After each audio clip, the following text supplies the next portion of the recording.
नमस्कार दोस्तों, जय श्री कृष्णा, राधे राधे।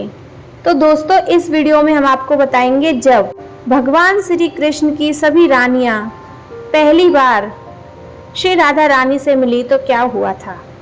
जब रुक्मिणी जी भगवान श्री कृष्ण की प्रमुख रानी पहली बार राधा रानी से मिलने बरसाना गई, यह घटना सीधे सीधे किसी एक शास्त्र में नहीं मिलती, बल्कि यह भक्ति कालीन साहित्य, संत परंपरा और विशेष वैष्णव भक्ति की कथा में रूपांतरित होकर बताई जाती है। इसमें भक्ति, प्रेम और आध्यात्मिक ज्ञान का अद्भुत संयम है। द्वारका नगरी के महलों में एक रात्रि चंद्रमा की शीतल रश्मियों में रानी रुक्मिणी अपने शयन कक्ष में बैठी थी, किंतु उनके हृदय में हलचल थी। वे शांत नहीं थी। उनके मन में कई प्रश्न क्रोध कर रहे थे। मैं प्रभु श्री कृष्ण की अर्धांगिनी हूँ, उनका प्रेम मुझे मिला है, परंतु जब भी मैं उनके होठों पर राधा का नाम सुनती हूँ, उनकी आंखें बंद हो जाती हैं, मुस्कुराहट आ जाती है और समय जैसे ठहर जाता है। ऐसा कौन सा रिश्ता है जो रुक्मिणी से भी ऊपर है? उनकी यह जिज्ञासा वर्षों से संजोई जा रही थी। एक दिन उन्होंने अपने मन की बात प्रभु श्री कृष्ण से कह दी। रुक्मिणी ने श्री कृष्ण से कहा, नाथ, मुझे आपकी राधा से मिलना है। मैं जानना चाहती हूँ कि वह कौन है जिसका नाम लेकर आप बंसी भूल जाते हैं। श्री कृष्ण मुस्कुराए। वे जानते थे कि यह मिलन एक आत्मा के दूसरे आत्मा से मिलने जैसा होगा। यहाँ कोई द्वंद्व नहीं होगा, केवल प्रेम का दर्शन होगा।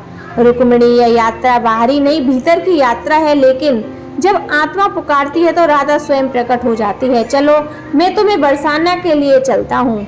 बरसाना पहुँचते ही रानियां चकित रह गईं। यह स्थान वैभव शून्य था, परंतु हृदय को शांति देने वाला।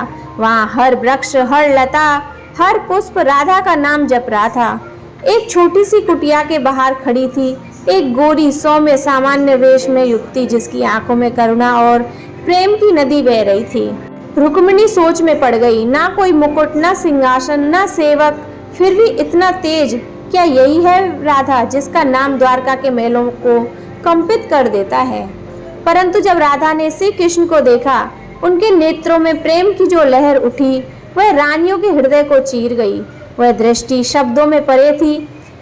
उसमें अधिकार नहीं था, केवल समर्पण। उसमें मांग नहीं थी, केवल दान। उसमें स्वर नहीं था, केवल सुनना। रुक्मिणी प्रभु के साथ बरसाना पहुंची। वहां का वातावरण दिव्यता से परिपूर्ण था।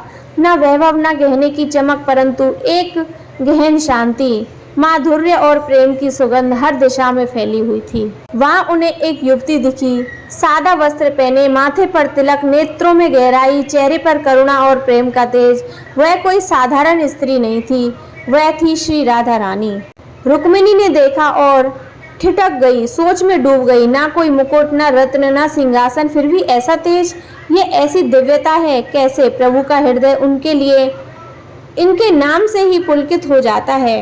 राधा ने उनकी ओर देखा और मुस्कुराई। वह मुस्कुराई जैसे वैसी मुस्कान रुक्मिणी ने पहले कभी नहीं देखी थी। उसमें कोई प्रतिस्पर्धा नहीं थी, कोई आग्रह नहीं था, केवल स्वीकृति थी। राधा उनके पास आई और धीरे से बोली, क्या तुम रुक्मिणी हो, वही जिन्होंने श्री कृष्ण को प्रेम पत्र लिखकर उनसे विवाह की याचना की थी? रुक्मिणी कुछ नहीं कह पाई। उनकी नेत्रों में अश्रुधारा बहने लगी। राधा ने उनका हाथ पकड़कर उन्हें एक कुंज में बैठाया। दोनों स्त्रियां, एक रानी, एक गोपिका, एक वैभव से भरी, एक भक्ति से परिपूर्ण। पर उस समय ना कोई ऊंच नीच था, ना द्वारका, ना वृंदावन, केवल प्रेम था। तुमने उन्हें पति रूप में पाया, मैंने सखा रूप में खोया। पर क्या प्रेम में पाना ही सब कुछ होता है? रुक्मिणी ने धीरे से कहा, मुझे प्रभु का साथ मिला, पर उनका हृदय, वह तो सदा तुम्हारे साथ ही रहा। वह पल जहाँ प्रेम खुद को पहचानता है। उस क्षण रुक्मिणी झुक गई और राधा के चरणों में गिर गई। हे राधे, मुझे क्षमा करो, मैं तुम्हें केवल एक गोपिका समझती रही, पर आज समझा कि तुम्हारा प्रेम ही श्री कृष्ण का सत्य रूप है। मैं तो केवल उनकी पत्नी हूँ, पर तुम उनका हृदय हो। राधा ने उन्हें उठाया, गले लगाया और बोली, रुक्मिणी, प्रेम कभी प्रतियोगिता नहीं मांगता, वह केवल बांटता है। हम दोनों कृष्ण की आत्मा में बसे हैं।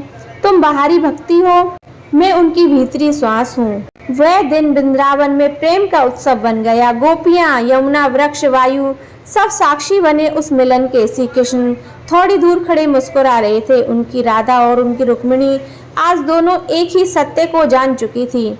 श्री कृष्ण की योजना, प्रेम की परीक्षा। श्री कृष्ण ने एक लीला रची। उन्होंने सिर पकड़ लिया और बोले, मुझे असहनीय सिर दर्द हो रहा है, कोई उपाय नहीं सूझता।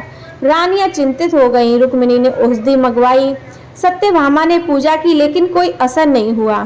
श्री कृष्ण बोले, एक ही उपाय है, अगर कोई अपने चरणों की धूल मेरे मस्तक पर लगाए तो यह दर्द शांत हो जाएगा। रानियां चौंकी, अपने चरणों की धूल प्रभु के मस्तक पर, यह तो पाप है, यह कैसे संभव है। सब पीछे हट गए, लेकिन राधा आगे आई। उन्होंने बिना क्षण गवाए अपने चरणों से मिट्टी ली और श्री कृष्ण के मस्तक पर लगा दी। रानियां स्तंभ रह गईं। सत्यभामा बोली, तुम्हें भय नहीं लगता कि पाप लगेगा? मुस्कुराई राधा रानी, अगर मेरे प्रभु की पीड़ा दूर होती है तो मैं 1000 जन्मों तक नरक जाने को तैयार हूँ। जो प्रेम मांगता नहीं वो देता है। रानियों का आत्मविश्वास। उस पल रानियां समझ गई राधा क्यों राधा है। रुक्मिणी ने उनके चरणों में गिरकर कहा, हमने श्री कृष्ण को पति रूप में जाना पर तुमने उन्हें आत्मा माना। हमने उनका साथ पाया पर तुमने उन्हें अपने प्रेम में बांधा है। राधा ने सभी को गले लगाया और कहा, हम सब उन्हीं कृष्ण के अंश हैं। कोई पत्नी है, कोई भक्त, कोई सखा, कोई राधा। प्रेम के हर रूप में वही कृष्ण बसते हैं। वृंदावन के कुंज गलियों में बंसी फिर से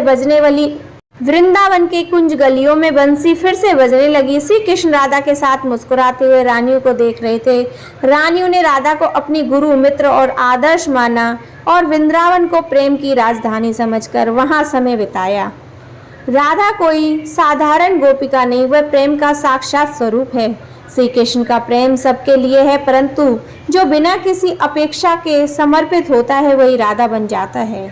रुक्मिणी और राधा कोई प्रतियोगी नहीं, दो प्रेम के आयाम है। राधा का प्रेम निस्वार्थ और निराकार है, जिसमें केवल भक्ति है। रुक्मिणी का प्रेम कर्तव्य और समर्पण से युक्त है, जिसमें स्थायित्व है। दोनों ही प्रेम प्रभु को प्रिय है, परंतु राधा का प्रेम उन्हें बांध लेता है। जब रुक्मिणी द्वारका लौटी तब वे पहले जैसी नहीं थी। उनके नेत्रों में गहराई थी और हृदय में राधा की छवि। अब वे श्री कृष्ण को केवल पति नहीं परमात्मा मानने लगी थी, और राधा, वे तो सदा की तरह प्रेम में ही डूबी थी। वृंदावन की गलियों में कृष्ण का नाम रचती हुई। तो दोस्तों, आपको ये कहानी कैसी लगी? जय श्री कृष्णा, राधे राधे।